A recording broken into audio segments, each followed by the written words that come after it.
Hello everybody, and welcome to another edition of the Mr. Warren Hayes Show. I, of course, am Mr. Warren Hayes himself in the flesh, where we are going to talk about professional wrestling for a little while here on this podcast, right here on youtube.com/Mr. Warren Hayes, or on your favorite podcast application.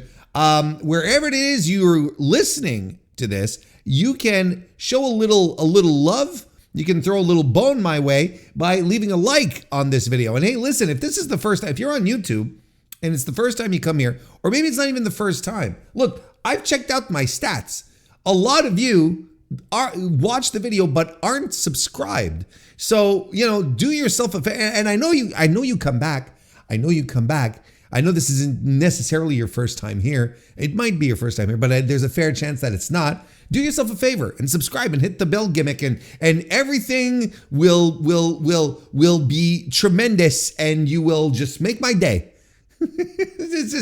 It's all about me, quite frankly. And if you're listening to this on your favorite podcast application, Apple Podcast, Spotify, whatever, show some love there. Likes, follows, subscriptions, whatever it is. Plus, a 5-star review on Apple Podcasts, a 5-star rating on Spotify. Those things help out a great deal. And like I said, I'd be very, very appreciative, since this is all about me. This week's show is a little on the light side. I'm not going to lie. Very slow week as far as compelling, interesting wrestling news.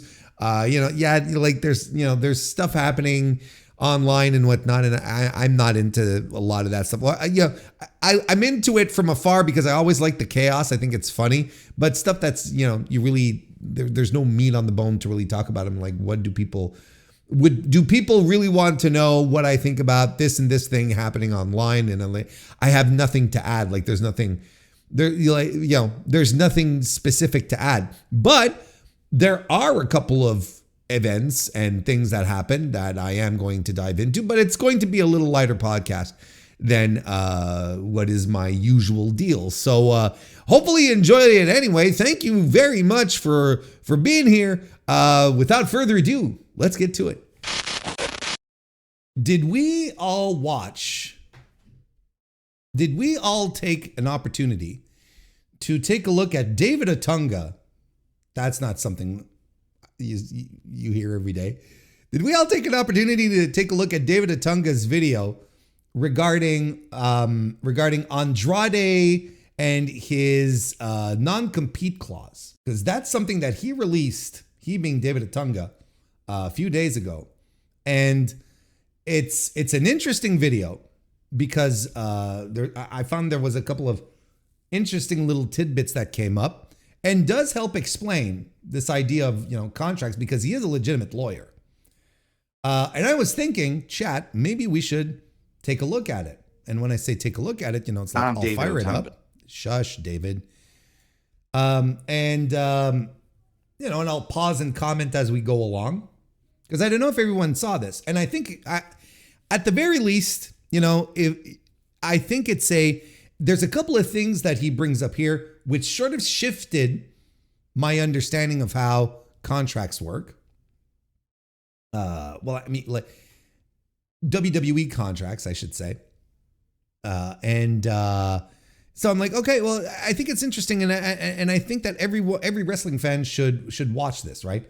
It's not necessarily the most mind-blowing video of all time, but I think it's good. I think it's a good primer, and it does. There's some interesting bits, and I'll point them out as we go along, okay? Here we go. I'm David Otunga, the only Harvard-educated lawyer in the history of WWE. Wait, hang on a second. Wasn't Chris Nowinski? Wasn't he from Harvard? Chris Nowinski's a Harvard-educated. That was his gimmick, that he graduated from Harvard and was in WWE, right? Or was he not a lawyer? Is that the thing? Is that he's a lawyer? That's what he says, right? He says he's a lawyer, whereas Nowinski is just like a graduate. He could have graduated in, I don't know, molecular biology or whatever the fuck. Professional wrestling.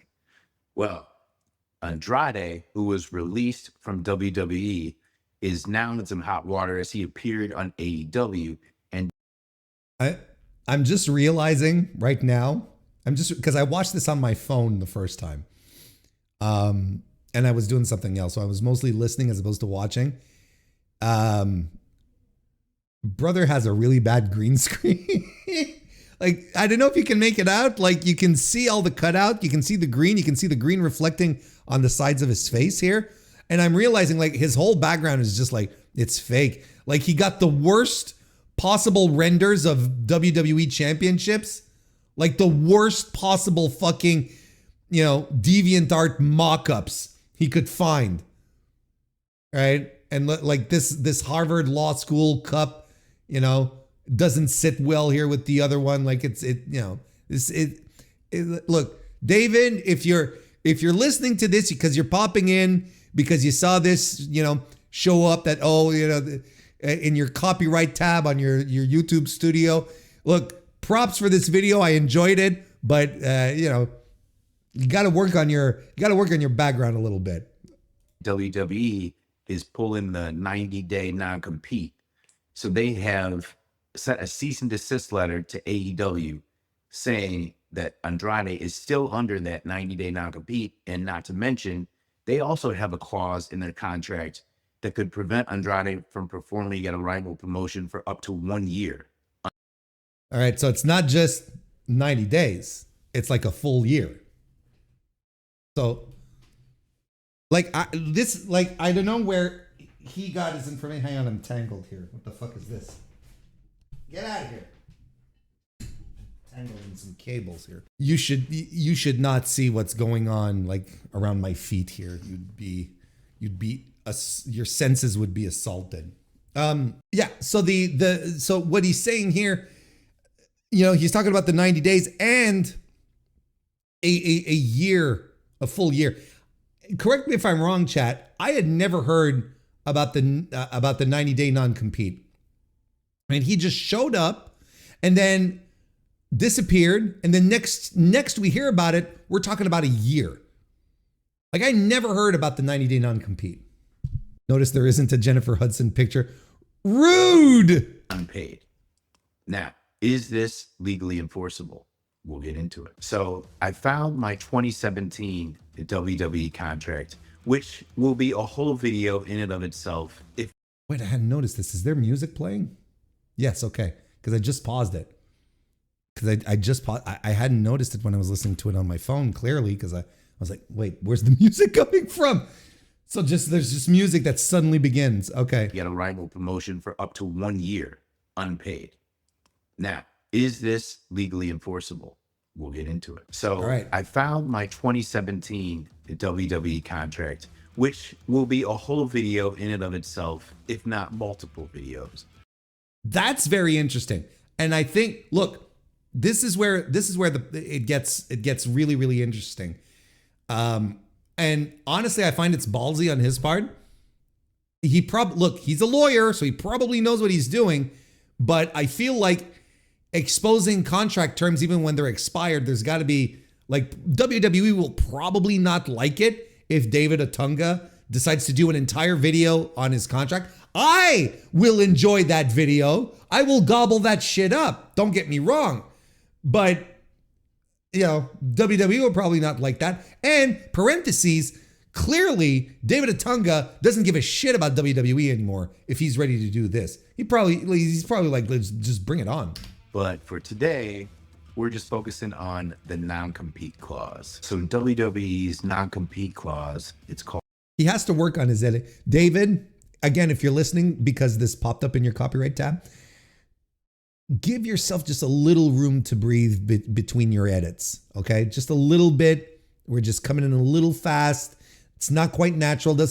It surprises the viewer. So you just it's okay. Like, you're starting off. We're not trashing you. We're not saying, the two comments I give you, it's like, fix your green screen lighting so that, it doesn't look like you're ill. And you're editing between cuts is just give it a little room to breathe. The covenant not to compete. And it states, during the term worldwide and in the United States for 1 year after the expiration or termination of this agreement for any reason whatsoever. Right. Talent shall not perform or provide any services for or on behalf of any professional wrestling organization or entity not owned or controlled by WWE or any affiliated or subsidiary company thereof. That's fine. Actively solicit any talent of WWE, including without limitation any wrestler, announcer, referee, or so-called legend, or any of its affiliates or subsidiaries. Why did he smile when he said, or so-called legend? What, like, did you notice? He smiled like he got a little... Of WWE, including without limitation any wrestler, announcer, referee, or so-called legend. Why did he even giggles a little bit? It's like, I agree, it is funny. So-called legend, which is really funny.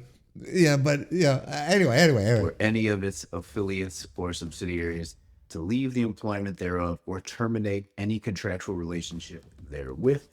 So right, you get it. So if you leave the company, you can't get in contact with contracted talent to say you should leave the company as well.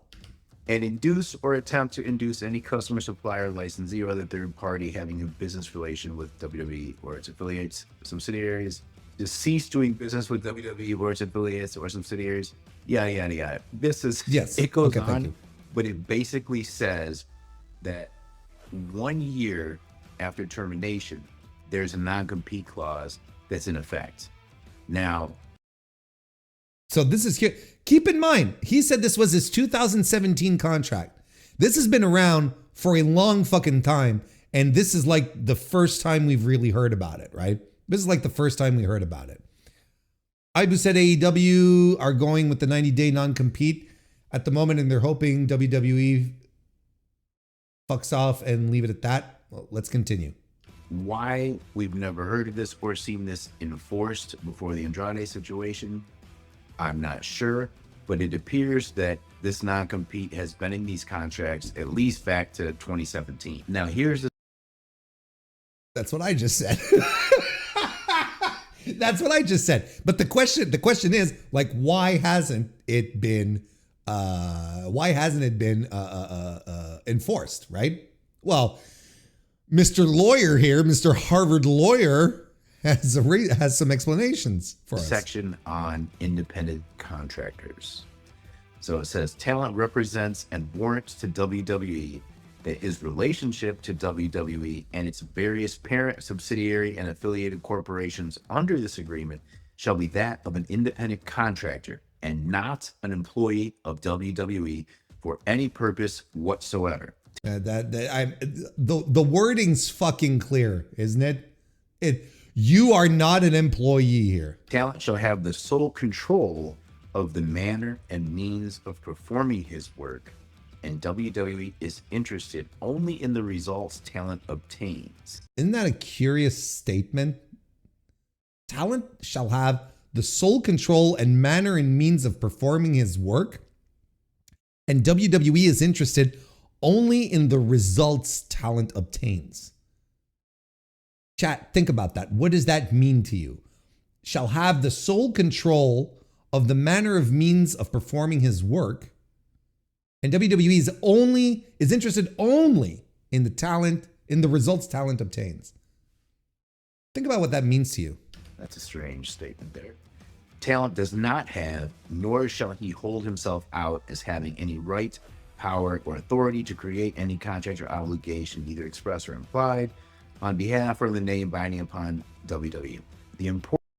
So that last statement, the last bit that he finished off, was basically in the contract saying the talent will not be empowered to come to WWE with a contract. Like they won't, talent will not come to WWE with a contract on their own.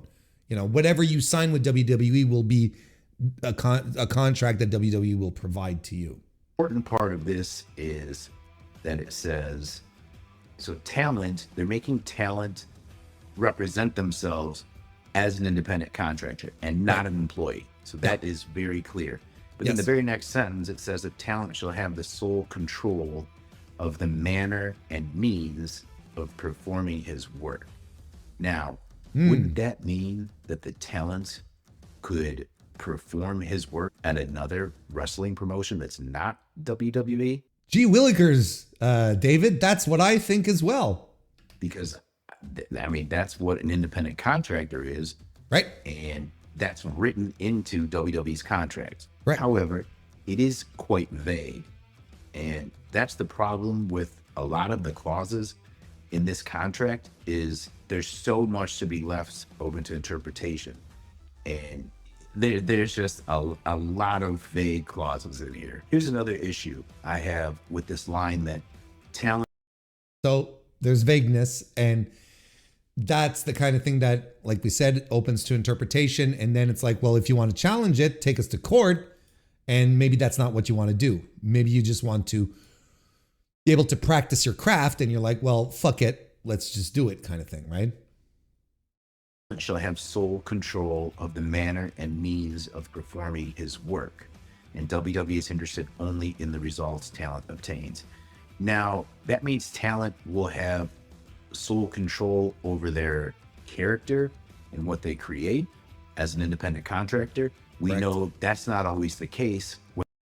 That is mostly not the case. When they leave WWE and try to go to another promotion, because they can't take necessarily things from their character that they created, because WWE owns that, which Correct. is in a different section in this contract. Right. There's the right. And he's right.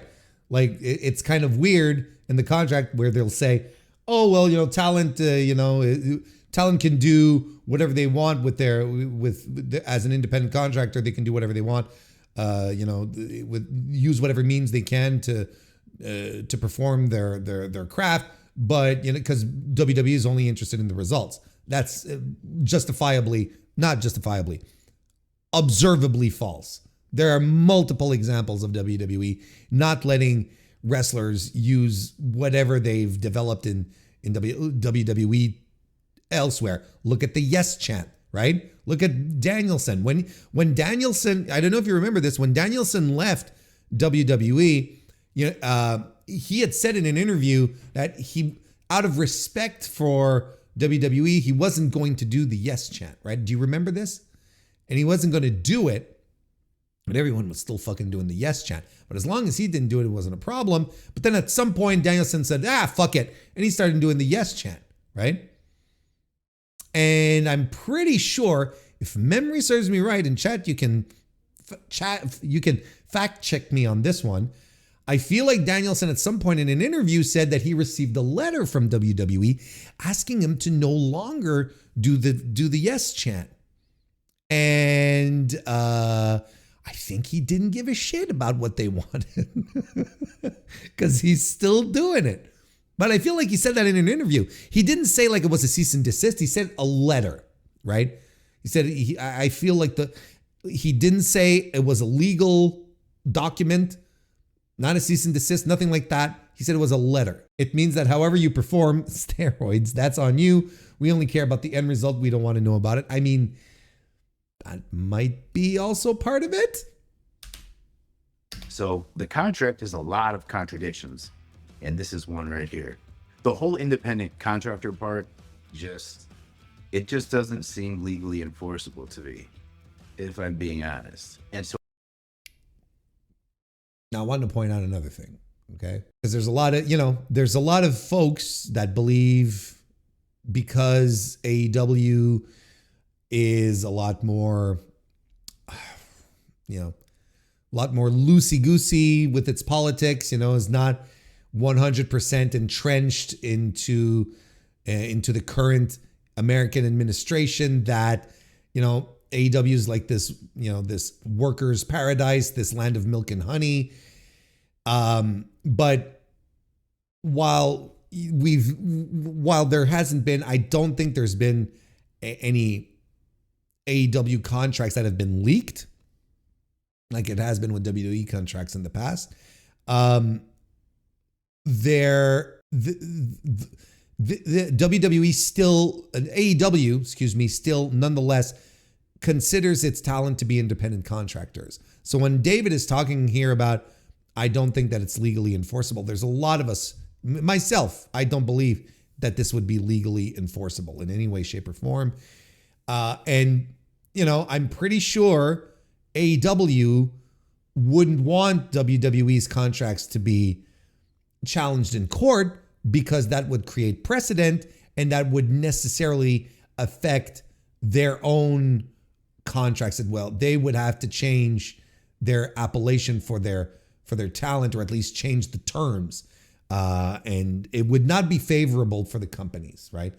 And I'm not saying this to say that AEW is like a sneaky, evil company. No, it's just a company. It's a corporation like them all. It's a wrestling promotion just like any other promotion. And they're all operating pretty much on the same basis because that's just how it goes. That's just how it is. And until there is a real deal challenge, or until there's a union, it's not going to happen. But, until someone does stick up for the rights of talent, this is how it's going to go. It's going to stay like this, a la UFC, essentially. Of course, the Sports and Things shows. Nice to see you and welcome. Jurisdiction, the venue here for this contract, if any legal issues arise, is Connecticut, which is very business friendly. Yeah. So WWE is trying to lean things in their favor. It's not like this contract isn't already heavily weighing on their side. So now let's talk about termination. WWE. He really has to work on his jump cuts. Sports and Things shows. Nice to see you. Pay wrestlers $75,000 a year.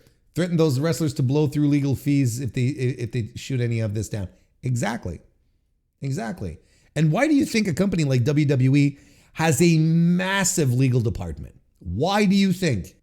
WWE shall have the right to immediately terminate this agreement at any time and for any reason, or no reason whatsoever, by sending talent written notice. That's like pure comedy. Like it's like a joke contract, It's so funny to me. Let's listen to that again. On their side. So now let's talk about termination. WWE shall have the right to immediately terminate this agreement at any time and for any reason, or no reason whatsoever, by sending talent written notice of termination, which termination shall be effective as of the date of such writing, as provided for in different sections of the contract.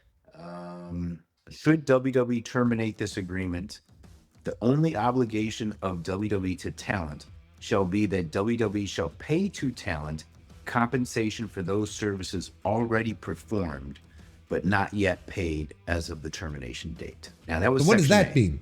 Section B, in addition to its other legal and equitable remedies, including without limitation, injunctive relief, WWE shall have the right to immediately terminate this agreement at any time and without notice should talent fail to act with due regard to public morals and conventions, commit any act or do anything that is or shall be an offense involving moral turpitude under federal, state, or local laws, or which brings talent or WWE into public disrepute, contempt, we wouldn't want WWE to be in public disrepute now. Scandal or ridicule, or which insults or offends the community, do anything that injures or threatens to injure the success of any products or services of WWE, breach a material covenant, representation, and or warranty set forth in this agreement, or fail to perform services to the standard required by WWE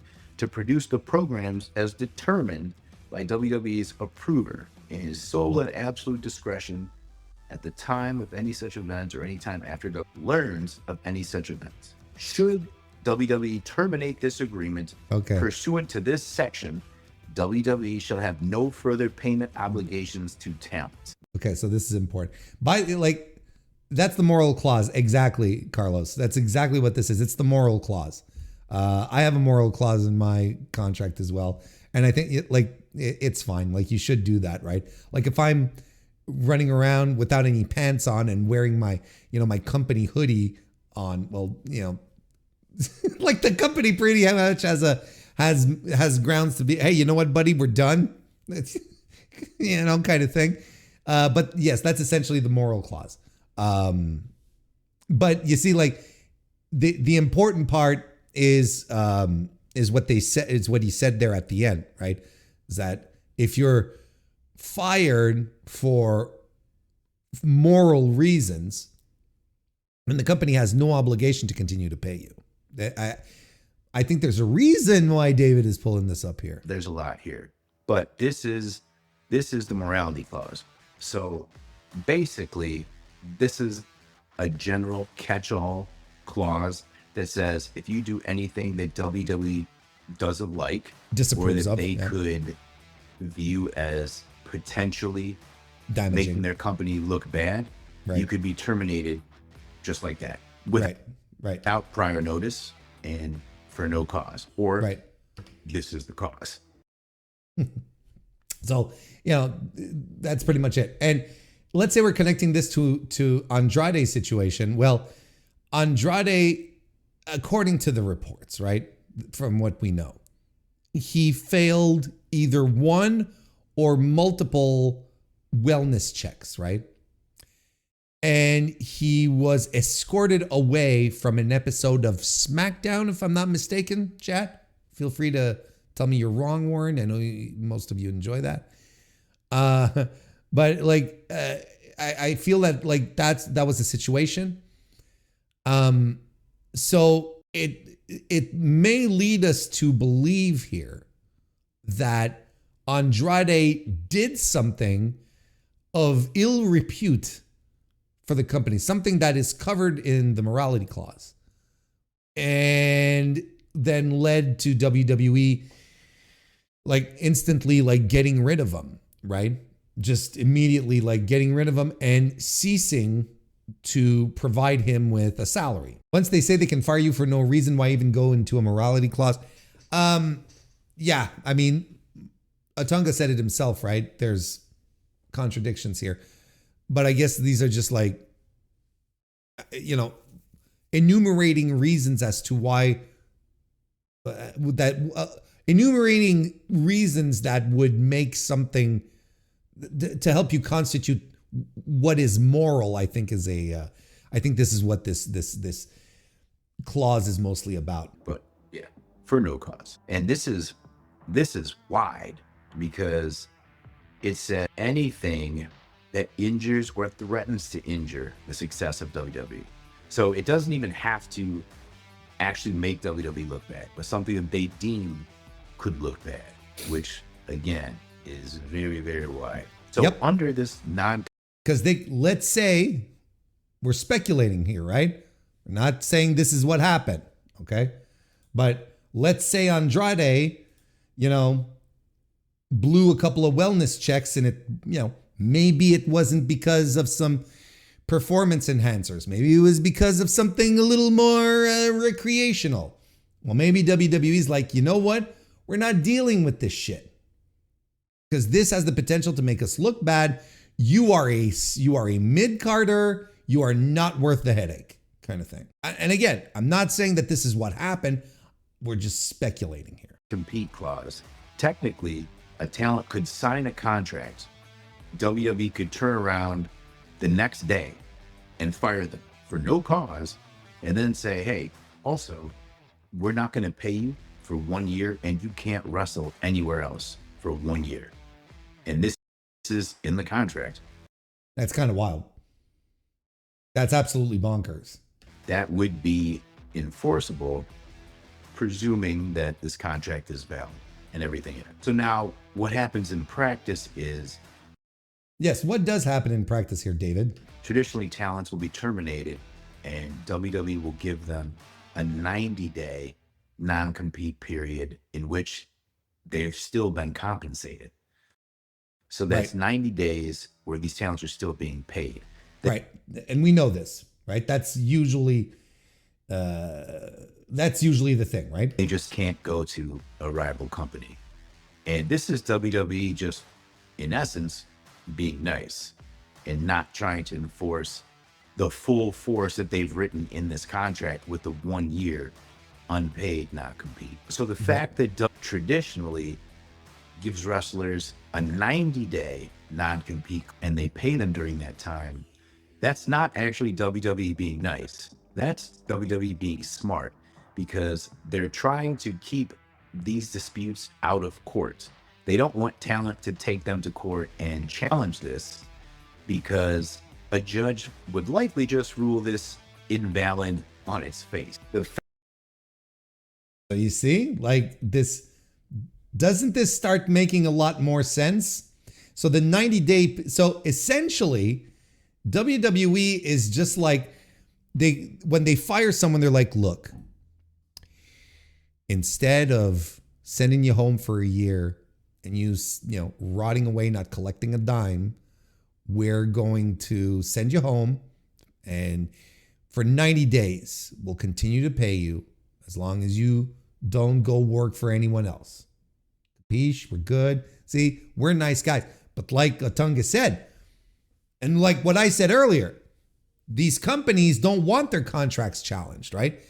Because if WWE started doing this right and left with the 1 year non-compete, no salary thing, then WWE would, there's definitely a wrestler or multiple wrestlers at one point would probably just like, no, fuck this shit. If I can't do this for 1 year and I'm not, and you cut off completely my livelihood, fuck you, I'm taking you to court. And WWE does not want these contracts challenged in court, because they know deep down inside that their contracts are flimsy and bullshit, and a judge will throw them out. The fact that you're preventing somebody from working to support themselves in their given field for an entire year, and you're not compensating them. So that right there, we can go back to contract law 101. It has to be equal on both sides, right? Or where you're giving up something in exchange for something else. Yes. But in this situation, that talent would be giving up their right to earn a living in exchange for nothing. So it doesn't make sense. You see how this would be immediately, it's making sense. You see how this would be immediately thrown out, right? It would be immediately thrown out. I have a non-compete in my, I've talked about this before. I have a non-compete in my shoot job contract. And I think it's like 30 days. It's not like 90 days. And, basically my severance package covers those 30 days, essentially. So I do get, I would get something if I were to quit my job, or, but then I can't go work for a competitor, because the idea of a non-compete is that you don't leave, with company secrets, and the next day you're at your competitors with all of your, basically, your a hard drive full of secrets, essentially. That's what this is about. Because they wouldn't be compensated by WWE.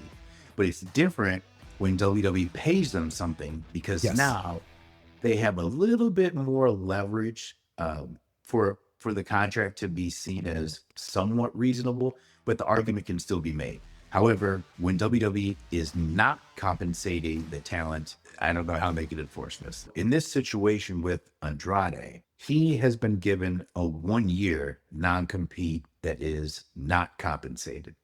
If he were to take this to court, I think a judge is very, very likely going to rule in his favor and just throw out that entire clause of the contract, because you can't prevent somebody from earning a living for an entire year. I agree. It doesn't make any sense. And with everything that we're being told right now, right, with David, walking us through all of this, it bears to, it seems like Andrade did something really, really bad. It did something that WWE took offense to in their morality clause and decided to just like shut him down. We're not giving you an extra dime type of thing. Whatever he did, it seems like what he did was really, really bad, to not have the 90-day enforcement and to go full on 365 days. That's actually kind of bonkers. But then the better question is, why did WWE decide to enforce? He really has to fix his editing. But then the better question is, why did WWE decide to enforce this now? And on Andrade, this clause has been in their contracts for a long time. And I'm sure there's guys who've had, well, I know there's guys who've had way more heat with WWE than Andrade, but they never did this. So why, of all people, are they choosing to make an example out of it? I like this. He's like, I know there's guys who have had way more heat with WWE than Andrade. Like, yeah, I bet you do. And I think I know a couple. Right now. Like, is this worth it to WWE to go and battle Andrade in court about this when they're likely going to lose? I don't know, Jerry McDevitt. I don't know about this one. What? He's Jerry McDevitt. This is not around anymore. Come on now. Come on, Dave. Get with the times now. Jerry's not around anymore. What other reason could there be for WWE to hold up Andrade like this? Like, this is unprecedented. This has never happened before. And a non-compete is really supposed to be based on preventing trade secrets from being spilled. I really don't think there's any trade secrets at this point that Andrade carries with him. That's a very fucking good point. Like, what trade secrets does, like, it's not Triple H who's leaving the company, right? It's Andrade, mid-card Andrade. You know, what does he have? What does he have, right? So it's not that at all. And in professional wrestling, presumably, it would be to stop momentum, a momentum shift, for example. Yeah, if I agree. Andrade were really hot in WWE and then he was going to AEW, right, like the next day, the next week, they don't want him to take all that momentum from the way. That doesn't seem to be the case here at all. All due respect to Andrade, but he wasn't lighting things on fire right before they kicked him out. What? Look at this. Look at David Otunga turning into Dave Meltzer.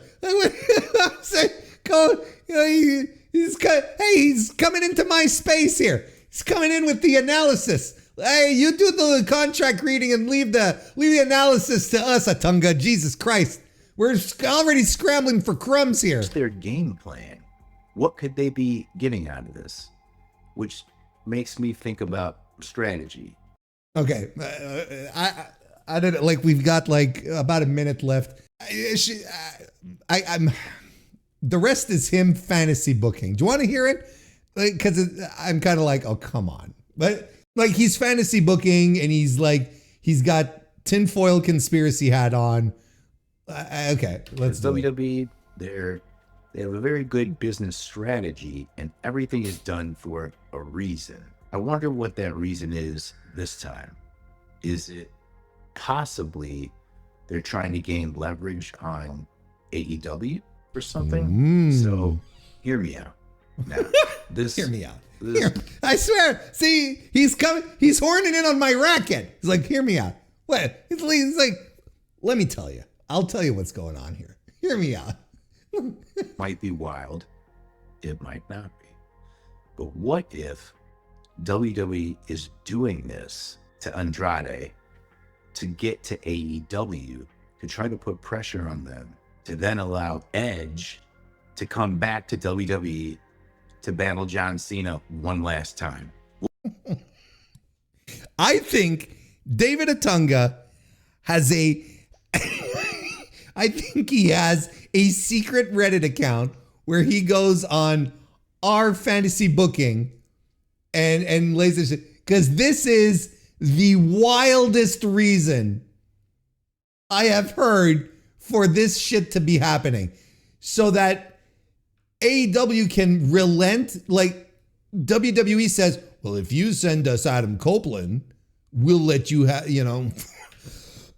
for a match with John Cena, we'll let you have Andrade back. Jesus Christ. David, no. What if that's it? Actually, that would be pretty dope.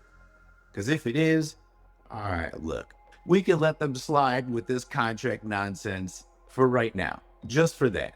But No. eventually, they'd have to clean up this contract situation. But if they get us Edge to come back Come on. and have one more match with John Cena, hey, I'm here for it. Dave, And stop it. just happens to be a pawn in this chess match. David, no, stop it. You're not a mark. Cut this shit out. David, no. So there you go. Like, that's the video. I thought this was a really interesting little thing that he put together here. I don't think it's like, I feel like he could have gone more in depth, right? Like really dug in, but clearly like he did a nice, tidy, like 15-minute-ish video. He wanted to keep it short. I understand, you know, not everyone wants to do long talk videos like Warren Hayes does because Warren Hayes can't shut up about things. But, you know, I still think that this was informative. If only to have gotten the information that this 1 year unpaid non-compete thing has been around for years. My reflex was to say, oh, fucking new TKO bullshit. But no, this has been around for years. It's just that it's never been enforced before. As far as we know, it's never been enforced before. And now it's being enforced with Andrade for a reason that we're not quite sure, but was probably a very serious reason. It was probably for something substantial that WWE didn't care for, that fell into the morality clause, probably, and now they're like they're shutting him down for a year, and that fucking sucks. Like honestly, that sucks. I'm triply curious to know what he did, because I'm pretty sure he didn't assassinate anyone. You know, he didn't kidnap and torture people, as far as I know. I mean, if he did, well, he should be in jail. Shouldn't be just like sitting at home not collecting a paycheck. He should be in jail. But you know, like, what is the thing that made this so serious? I'm very curious to know what happened, right? As Chad pointed out earlier, saying Ibu says that AEW is going to play the game and bring him back in 90 days and then see what happens, right? They're going to give them the 90 days as opposed to the year and then see what happens. But then what's AEW's strategy here? Going to take him to court? Is that what they're going to do? They are going to take WWE to court over this, over the contracts? Because WWE can 100% then call AEW's bluff and say, you don't want to go to court over this, because your contracts are likely very much like ours, right? And both sides probably know this, because some AEW guys went back over and, you know, they probably talked about it, being some good soldiers. You know, they've probably shared the information. You know, I don't see why AEW would get behind. I don't know why AEW would get behind going to court to challenge this, because it could negatively impact their own contracts. I don't know. I don't know how this is going to turn out. I'm very curious, but thank you, David Otunga. You know, we learned that this 1 year non-compete has been around for multiple years, that WWE has never really enforced it because they don't want to be challenged in court with it. And I think in this circumstance, they're like, well, we'll use it, because if AEW wants to challenge, well, then they're putting themselves at risk as well. I think there's a bit of quid pro quo going on here. So there you go. Hope you enjoyed that. I did, and I'm looking forward to more on David Otunga and his deep dives into his AEW contract, into WWE contract. Just get the green screen fixed, David. It's been a couple of days since I've hit the streams and whatnot, so there is some news that's happened over the past few, and I do want to start off by talking about this bit of insane. Well, it's not insane. That's not the right word. This crazy news that came out of the Observer last week. We're gonna read this article off of the Figure 4 Online Observer from the 17th of October. Today's the 23rd when we're recording this. In a sign of the technological times, WWE recently made a new hire that will lead the company's transition into using artificial intelligence for both storytelling / creative and video and graphics. In this week's Wrestling Observer newsletter, Dave Meltzer reported that Cyrus Kawarsi was brought on in September as WWE's Senior Director of Creative Strategy after years at Asian-based MMA company One media outlet BuzzFeed before that. Meltzer reported that WWE Chief Creative Officer Paul Triple Levesque introduced Kawarsi to the creative staff as someone who would, quote, lead WWE's transition into AI-based storytelling and integrate AI into creative services like video and graphics, unquote, which Levesque said was an inevitable shift when it comes to creative and wrestling. Barf, yuck, hack. Kawarsi also said that he will be this is the part that drives me up the wall. Kawarsi also said he will be a White House liaison, with Levesque taking on more duties in politics, like his involvement on the revived President's Council on Sports, Fitness, and Nutrition. Oh my Lord. WWE has already experimented with AI. Meltzer also reported that WWE has already experimented with AI via Writer Inc. and not INK, INC as an incorporated, as an AI-based platform, but with less than desirable early results. The platform, this quote is fantastic. Here's the quote from the Observer. The platform pitched a storyline where Bobby Lashley, who I guess AI thought was still with the company, could come back as a wrestler who was obsessed with Japanese culture and history. But the feeling is once bugs are worked out and that AI will begin to have major impact on storyline direction. He wrote, adding another unnamed promotion also tried out AI for the creative side, but found whatever they were using couldn't understand wrestling storylines. Yeah, quite frankly, as Chad points out, Weeaboo Bobby Lashley is probably something I'd be very into. I think that would be hilarious. Not gonna lie. And also, there's like no way in hell Bob Lash is like accepting to do that kind of angle. It's fantastic. Anyway, now this was followed up by Fightful Select that issued more details on WWE using AI tools for creative. So again, article from the Figure 4 Online, Wrestling Observer. Fightful Select reported on Sunday that WWE's creative team has been using AI tools, quote unquote, for years. However, it is being used more like a creative assistant to determine things like when two wrestlers last had a match, as opposed to using like cagematch.net. Anyway, it was also said that nobody on the creative team knew of anyone who used the AI system for more than a couple of minutes.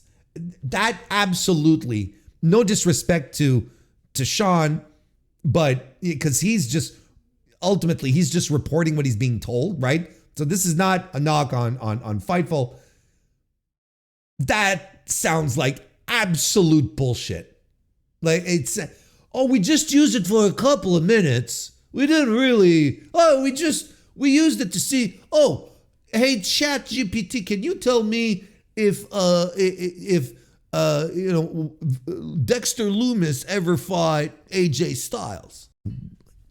Cage match is right fucking there. Anyway, in regards to the recent new hire, Fightful's report says that the creative team is under the impression that he is being brought in to find ways to have AI help remove background noise in shots, organize files quickly, or work on production elements of WWE's shows, as opposed to creative storylines. I don't understand that in the least. I understand the words. I understand the sentence. I understand what it's supposed to be doing.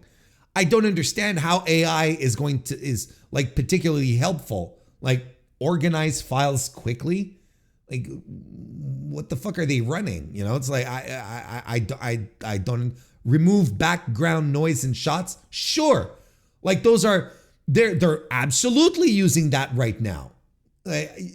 Every editing suite has that now. It's like so I think we're skirting the actual issue here, right? They're not bringing in this dude here on top of that to act like a political liaison between Paul Levesque and the White House just so that he can use his AI tool to remove background noise in shots. That's bullshit. That again, like Sean is just reporting what he's being told, but I don't buy it. I don't buy it for a second. Fightful was also specifically told that AI will not replace the creative writing team, with one top star saying, quote, Michael Hayes, Paul Heyman, and Ed Koskey are not AI. I think that was just meant to be funny. And I don't think anyone is going to be like, no, this is going to replace the top guys. It's not going to replace the top people. But what about the staff underneath? What about all those jokers that were sitting around the table in that documentary that Paul Levesque whipped up for himself, Unreal, right? When they're all sitting in suits, most of them just don't have any names. They're the red shirts of all of this. They're expendable. It was reported in this week's Wrestling Observer newsletter that Cyrus Kawarsi was brought in back in September as WWE Senior Director. Was brought in back in September as WWE's Senior Director of Creative Strategy. Triple introduced Kawarsi to the creative team as someone that would lead WWE's transition into AI-based storytelling and integrate AI into creative services like video and graphics. Well, this is the part where Warren says what he feels now. Yeah, that's right. Look, we already know that they're using AI for graphics. I think you have to be pretty blind to not notice it. I think everyone's noticed it, right? Chat, you've noticed it. You see the graphics that they're throwing up online, let's say for the Twitter accounts, or, there's some things. I find it's especially egregious when they're using for NXT. I think it's especially egregious when they're doing stuff for NXT where it's clearly AI generated, and you're like, okay, all right. Like, that's fine. That's fine. I have absolutely no doubt in my mind that they are using AI for their graphics already, and they're probably indeed using it for audio issues and whatnot. I don't blame them for doing that. I think major sporting organizations do use that. It's just like, that is extremely common. Like that kind of stuff is a lot more common than you think.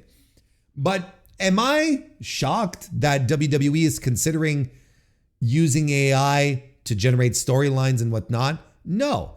This is a creatively bankrupt company that is run, whose creative, I should say, is run by a phony, a fraud, a complete and utter fraudster who has no real interesting ideas, who cosplays to be a top executive and a really smart dude, when in fact he's just a big jarhead. He's not a jarhead, a jughead. That's all he is.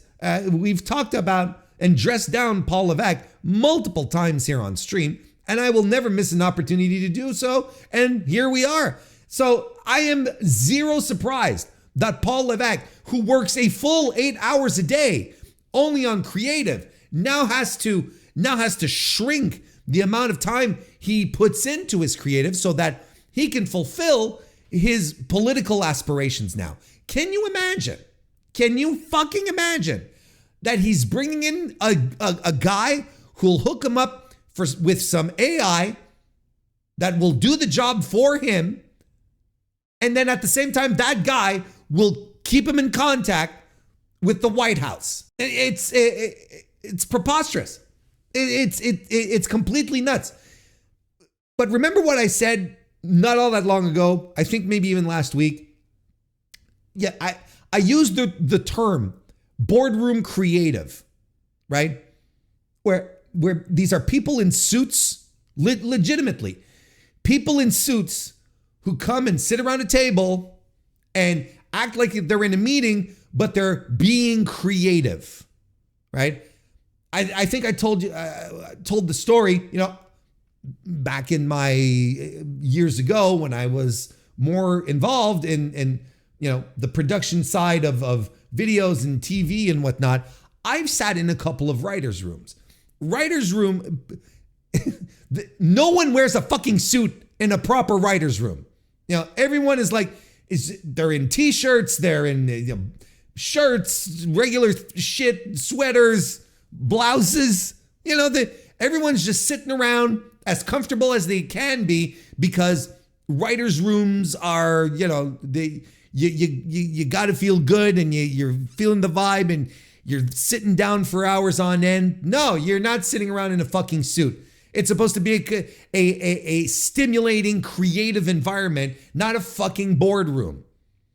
And that's what I mean when we talk about boardroom creatives. When Triple H is, showing these shots of his creative team working, and they're all sitting in this, in a white blasted room, and they have a whiteboard set up, and everyone's in suits, and they look like they're working at Cisco, as opposed to working in an environment that's creative and should be filled with interesting ideas and whatnot. They all look like stiffs. This is boardroom creative. So if their next step is to introduce AI to improve creative, this again is a boardroom decision. It's not a creative decision. It's a boardroom a boardroom executive decision to cut costs, to be more efficient, and all of this tired fucking bullshit that the corporate side of entertainment keeps pushing down onto the actual creatives who make the shit, to make it quicker, make it faster. It's like, do it better, cost effective, and all this shit, when an actual creative process, cannot be mandated by corporate decree. But this is what WWE is. This is why it is a product that feels phony and contrived, because it is not created by people who are truly passionate about the product. These are people who are more interested in making their shareholders happy. So all they're doing is following their metrics, their business KPIs, and see like who's selling what and who's popular and whatnot, and then making decisions based on those metrics, as opposed to, creating actual interesting, compelling things. I may sit here at this microphone or back there on the armchair and complain for like 15 minutes about Mercedes Mone being face planted in a cake. But at the very least, everything that surrounds that feels different. It feels more organic. There's something more alive happening. Whereas WWE, what they do is not only produced, it's overproduced, it's polished, it's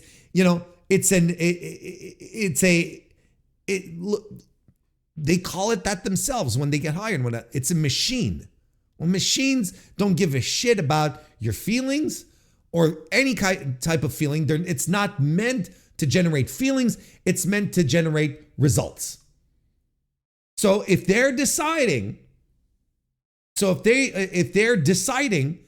go down this path and say AI is the way of the future and this is what we have to do, we got to stay with the times, it just continues to entrench my point that all this is boardroom creative. It's not true creative. All they're looking for is, making more efficient decisions, saving money, and people are going to lose their jobs. That's ultimately what's going to happen. Suddenly you're going to hear that the creative team has been reduced to 3 people: Paul Heyman, Michael Hayes, and Koski. Suddenly that's the news that's going to leak, because they're the only 3 that are going to have a fucking ChatGPT account or whatever the fuck, whatever they're using. And I shudder to think at these incredible ideas that this AI is going to come up with. Like WWE already feels like it's run by artificial intelligence. So I cannot even fathom how dopey these storylines are going to become, once we start sussing out where the actual AI is at. And it's wild to me, here's what's wild to me.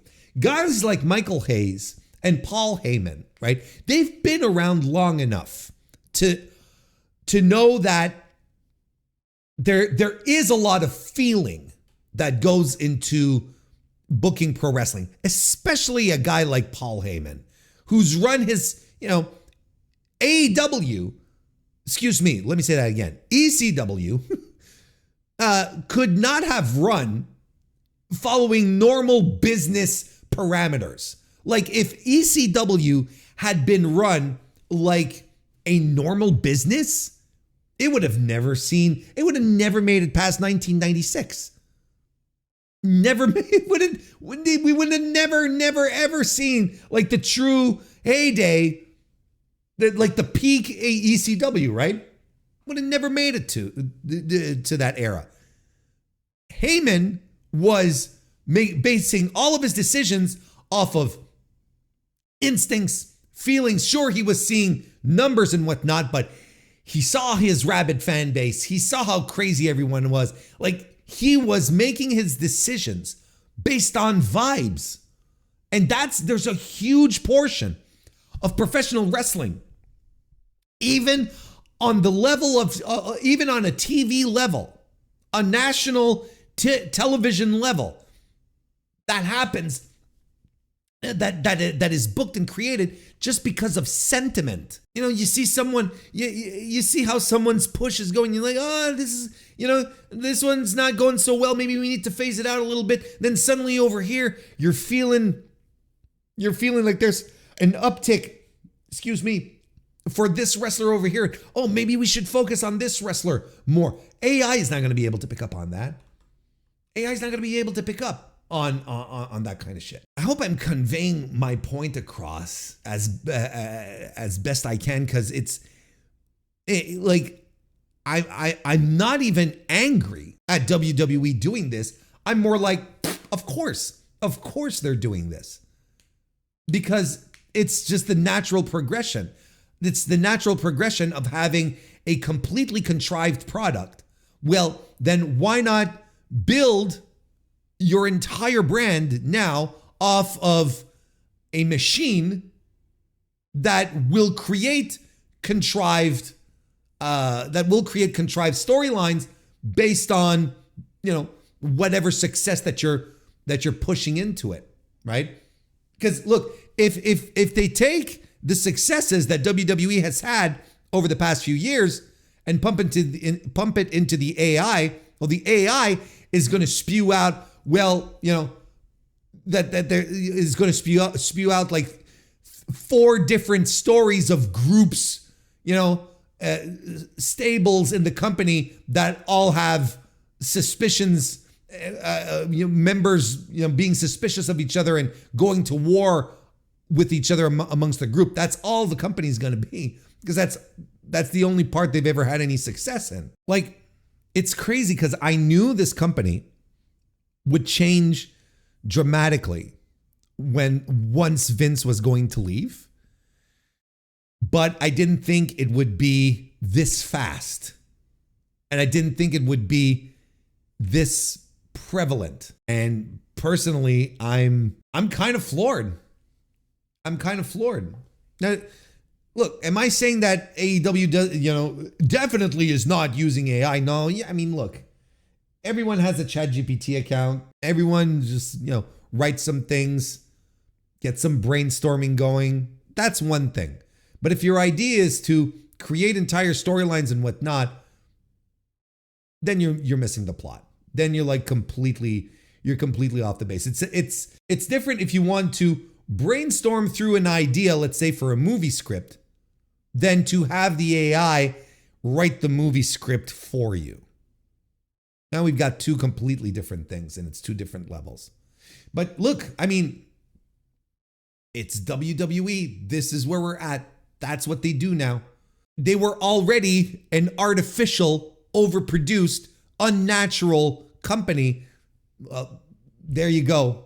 Let the flow continue. Let the slop flow through them. That's what it is. That's all there is to it. So this week I got a little ticked off when I saw this specific post show up on my Blue Ski feed. And it's it's one of these aggregators, right? Wrestling Exposed. I have no idea who they are. It doesn't matter. But they decided to add this little, they did like all great aggregators do, right? Is that they wait for the Observer to be released digitally on the Friday, and then they pick at any of the quotes that they have. And when I say they, hang on, I'm sorry, I'm giving them way too much credit. Let's start over. They wait for the other aggregators who aggregate from the Observer to put out aggregation quotes and headlines and whatnot, so that then they can copy off of that and give it like a little more of a twist. Because look, I apologize for giving credit to an aggregator like Wrestling Exposed.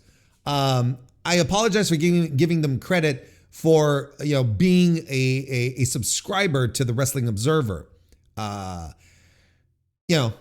They're just picking up quotes and whatnot, right? They couldn't screen cap the text from the Observer because they're not subscribed.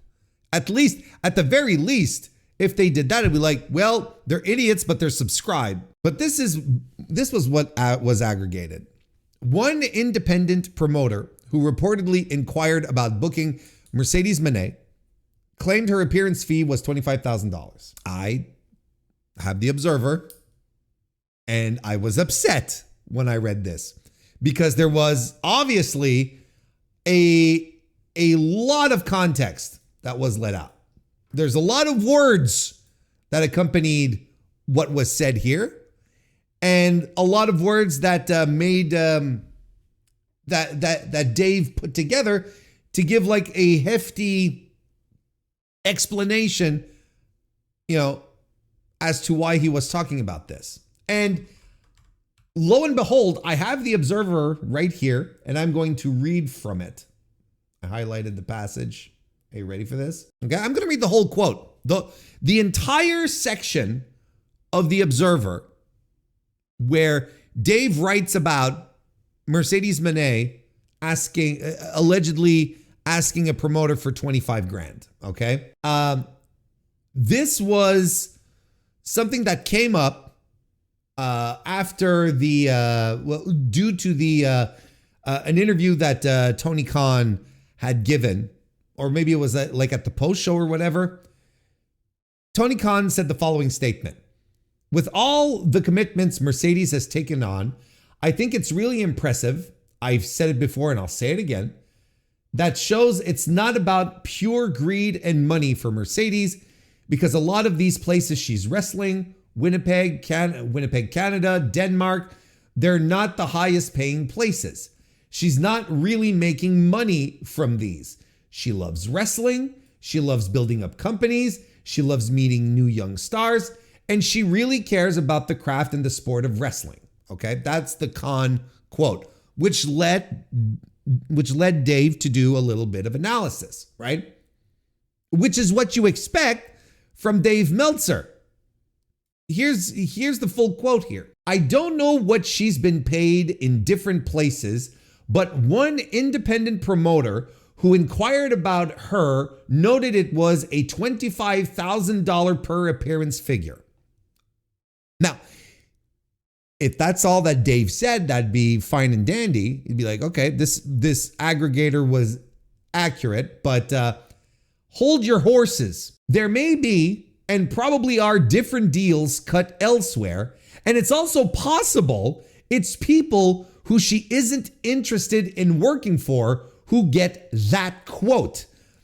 In the places where she's won titles, one would think you'd want at least 2 dates. And in places like CMLL and Rev Pro, it's more than 2 dates, because she would have to drop the titles back, at least in theory. Doesn't that make sense? Like, you're not going to pay her $25,000 for one appearance and then she makes off with your title, right? Doesn't that, it makes sense, right? It was noted to us that that's a very difficult price, and the promoter in question turned it down. Well, of course, I don't know who this independent promoter was, but of course, 25 grand is difficult for an indie promotion. Like, there's no indie promotion, as far as I know, that is bringing in talent at 25 grand an appearance. Like, Mone knows if she does that, she knows she's pricing herself out of the market. Like, that makes absolutely no sense. For example, I've never heard, this is still Dave talking. For example, I've never heard of anyone being paid $25,000 in CMLL or close to that. And they've had some major stars there: Jericho, Moxley, MJF, Danielson, unless perhaps for the biggest stars losing their mask. So what Dave is saying here is, I've never heard, like, even in big promotions like CMLL, that have notoriety and, are renowned, even they don't pay 25 grand a pop. And they had the Jerichos and the MJFs and the Moxleys and the Danielsons. Top people now working Arena Mexico are not doing it for the money, but they are like major actors working Broadway for less money than they'd make in movies or TV, because they are doing it for fun or to hone their skills. Arena Mexico has replaced PWG as the place a lot of people work now for less money, because it's a fan base they want to work in front of. Generally, the highest paid indie guys right now are charging $5K. Frankly, that's what I heard. That's what I heard. Like, a guy like Matt Cardona is charging. So once you get all of this in context, once you read the whole thing, you're like, oh, wait a second. This is not the story. One independent promoter reportedly inquired about, and inquired and was told it's 25,000. That's not the whole story. And Dave essentially takes the time then to break down how this seems really weird, and that it's probably a quote that was sent to a promoter that they didn't want to work with, because she knew she was so out of price range that they wouldn't bring her in. They didn't want to say outright no. They just said 25,000.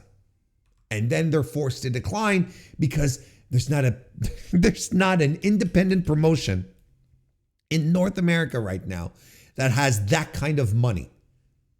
Not GCW.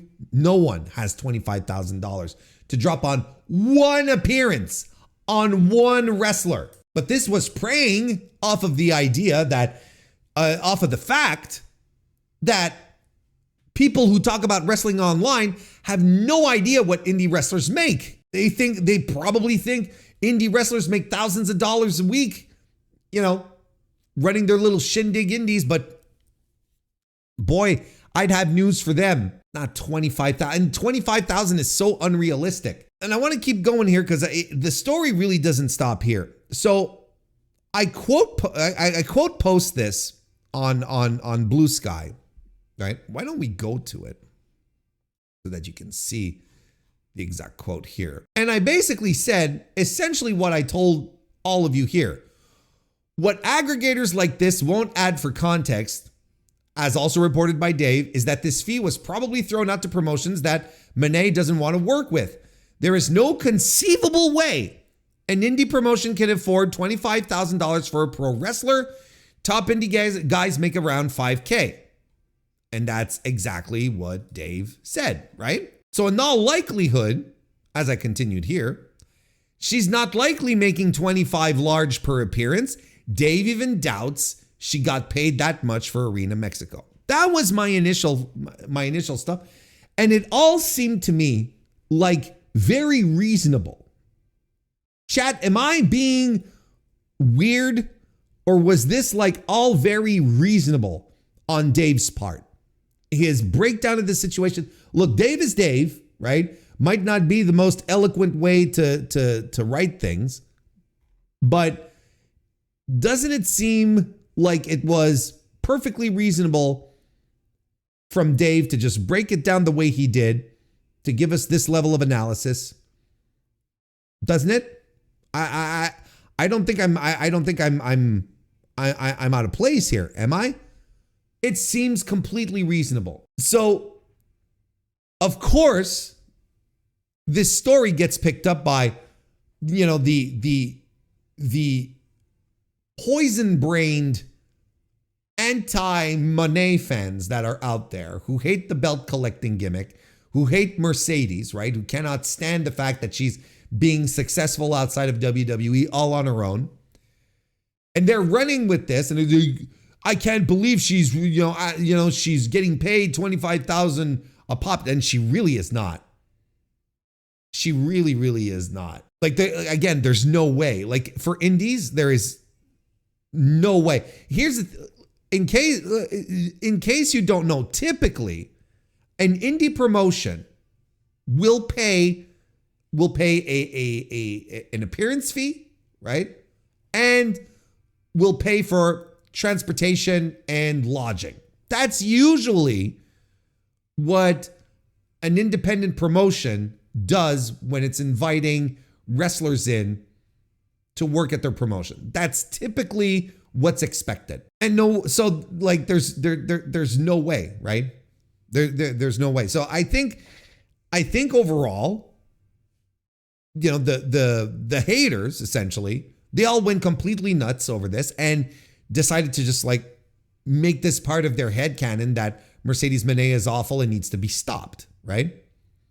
Now, I did my little assessment of the situation, basically pointing my finger at the aggregators and saying, this is what Dave said. And then I realized, well, I attracted another type of wrestling fan out there, and I know they're out there. I just didn't expect to see any. I saw the anti-Dave crew, people who have an instinctive repulsion for Dave Meltzer for whatever reason, right? Who came in and started arguing, that oh, of course, Dave, basically saying essentially, well, why is Dave so fixated on how much she's making? Because this is part of the story that he wanted to convey, because he got some news and delivered the news. He delivered what he heard and added some information to it. And I got a lot of that. It's like, successful woman making money, and now everyone's always focused on how much she's making. Just let her be, kind of thing. And I'm like, and I think people were missing the point of my observation here, and I pointed it out. There are some people going out there saying she is charging. This is the point, right? There is someone going out there saying that she is charging $25,000 for indie appearances. That's a bad thing, because indie promotions cannot foot that bill, and it's giving the impression she's gouging them. Dave got the report and rebuffed it. That's it. I know this story combines two very volatile subjects, Mercedes Mone being successful and Dave Meltzer. But my original point was to show that the aggregators don't have the full story. Jumping to conclusions instead of reading how it was broached in the Observer is exactly why aggregation stinks. And it's exactly why the anti-Dave reactions that I got stunk as well. Because the minute that you read what Dave was saying, it's a defense. He's not trying to bury her. He's not trying to go along with it. He doesn't have a weird fixation. He's like, hang on a second. She was told here. The story that was being spread by a promoter was that she was asking an inordinate amount of money. And Dave went to proceeded to say why it doesn't make sense and how it cannot make sense. Basically, backing up what Tony Khan said, where he's like, for Mercedes, it's not about greed. It's about, working in new places. That's essentially it, right? But I had all these people coming in and with questions about Dave's integrity and all that. And I'm like, okay, this is a whole other level of weird, because I promise you, had it been anyone else than Dave, they would have been like, oh, this all makes sense. But since it's Dave, then we suddenly get angry, we get upset. Suddenly he has a vendetta, right? Because I think the vision is that Dave is a misogynist. He doesn't like women, right? He doesn't like women wrestlers. He's got this weird thing about him. And look, I know where that reputation comes from. It mostly comes, at least in modern times, it comes from his handling of the speaking out situation, which was not great. And he deserves a ton of criticism for that. Is he a misogynist? I don't know. I don't think so. He never came across as a misogynist. Doesn't come across as one. He was just not equipped to handle it. And all the criticisms that you want to give him regarding his coverage of the speaking out movement are absolutely valid. It was relatively disastrous. It wasn't good. The thing here, though, is that Mercedes right now is very polarizing, and Dave is also very polarizing, and it's almost as if instantly the two have to be on two separate places. It's as if you like Mercedes Mone, you have to hate Dave Meltzer for some reason. I don't know why that is. Like, I don't understand why that kind of situation exists. Because honestly, I thought Dave's coverage here was extremely fair. I thought it was extremely fair. There's only so much Dave can say that will not get twisted in a way that will attempt to make him look bad. And the thing here is that people, laid upon, and I mentioned it, but I'll reiterate it. It's the idea that Mercedes is a woman, and apparently we're not. Dave isn't obsessing over what other people make. Well, so why is she obsessing over what she made, right? Which is also false. Which is also 100% false. Because you know who was obsessed? You know who else Dave Meltzer was obsessed with in regards to how much he was making or is making? It's Kazuchika Okada when he entered AEW. Remember the $5 million contract? Remember those talks? Remember that?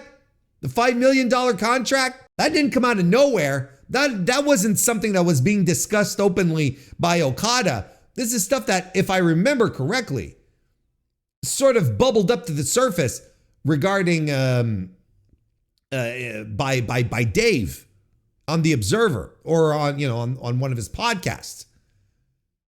And to think that Dave has never ever talked about what pro wrestlers make is insane, because he's been keeping an eye on that for decades. He knows how those trends go. So I kind of felt like there was some kind of brain poison happening in regards to Mercedes, where people who want to defend Mercedes instantly see like the most minuscule bit of criticism as something terrible that needs to be quashed, that there's some weird type of, or there's some kind of weird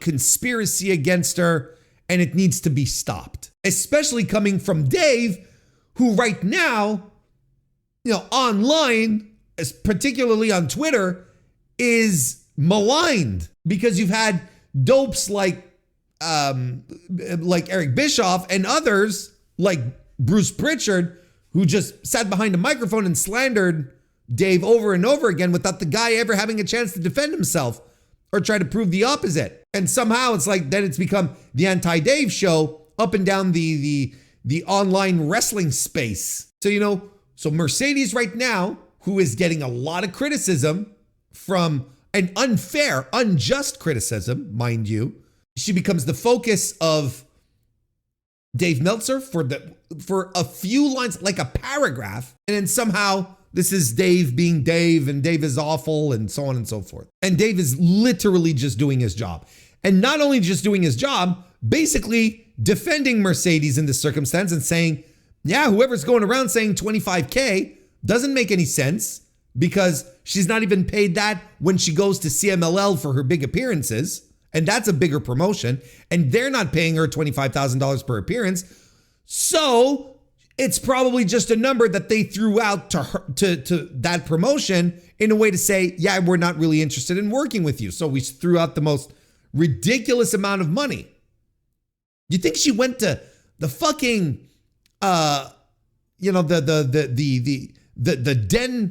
Danish promotion in Denmark, right?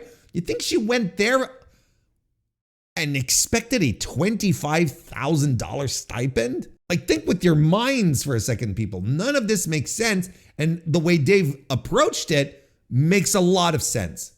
But because it was Dave, there was some pushback and people got angry. And I was like, wait, you're missing the point here.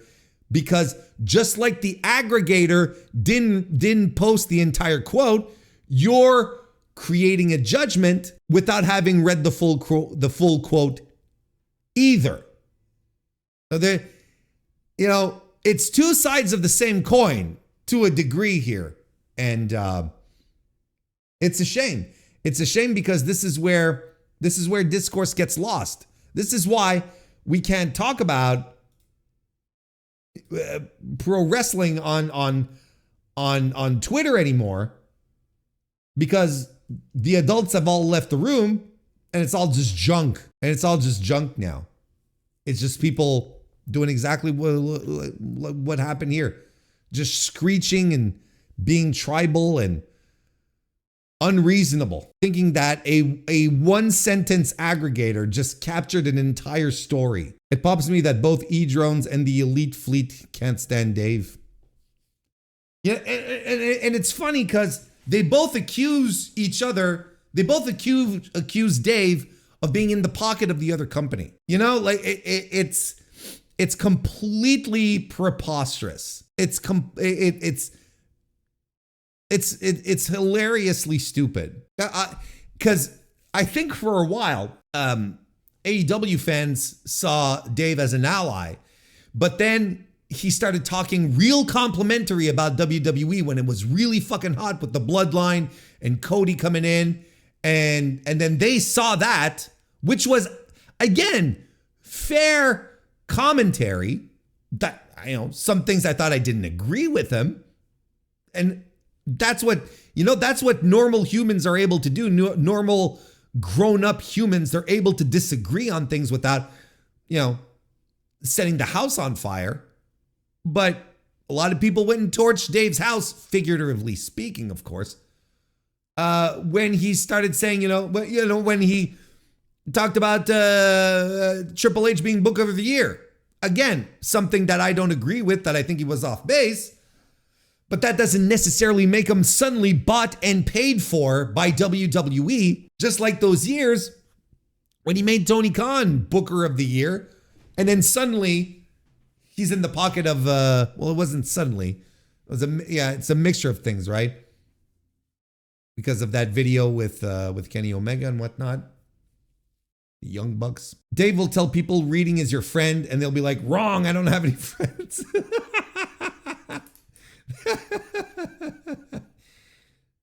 That's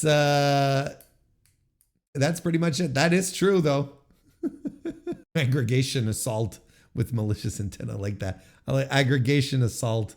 I really like that. Like Dave today in a tweet dropped an incredible word talking about, the lying podcasters, and made up a new portmanteau and called them the fraudcasters, which is incredible. It's an incredible word.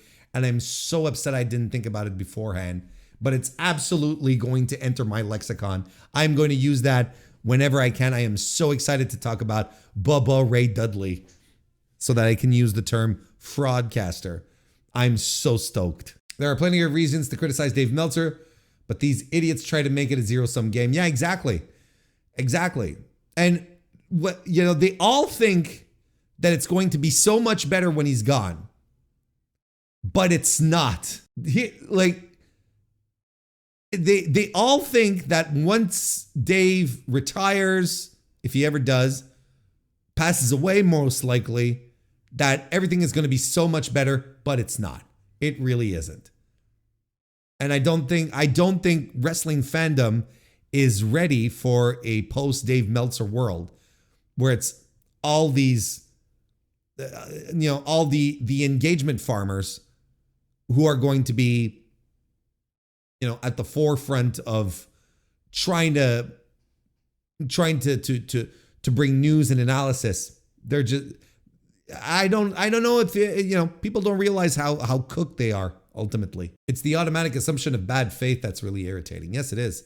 That's a very, that's the best point right there. It's an instant visceral reaction that if Dave is talking about someone you like, it's probably not good. There are people who are just waiting for him to say stuff to go after him. And there's a lot of stuff to be critical in regards to Dave Meltzer, but you also should be in a position to just say the right thing, right? To be able to say the right thing when he does something right.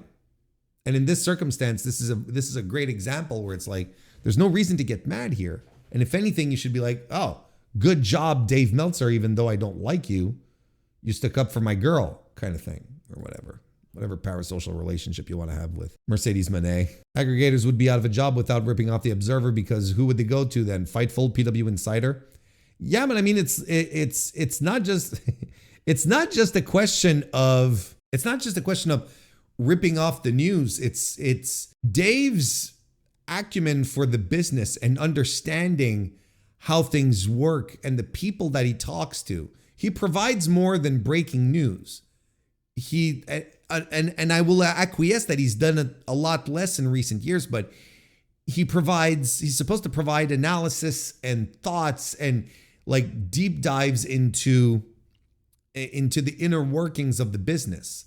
And, Mike Johnson doesn't do that. And Sean does to a certain degree, but he stays away from ratings talk and pay-per-view buys and all of that because, he feels it's not his wheelhouse, and Sean is very capable on talking about the stories that he has and does his own analysis sometimes on some of the stories that he covers. But then Dave, the thing is that Dave has been doing this for 40 years at this point. It's going to create a void in how the coverage of pro wrestling is going to, how it's going to take shape moving forward once he's gone.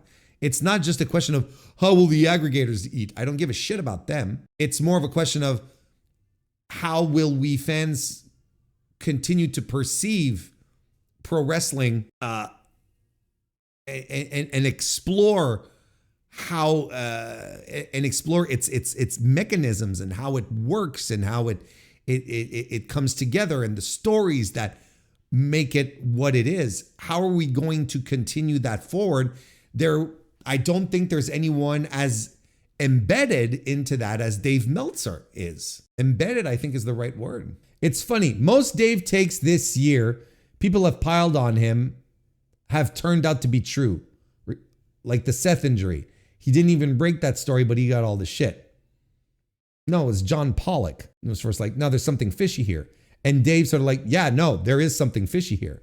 And then he ate all the shit about it. And it turns out he was right. They were both right. It was fishy. It didn't make sense. Wait, who are we beefing with? The aggregators or the grifters? Do we have to pick? Can it be both?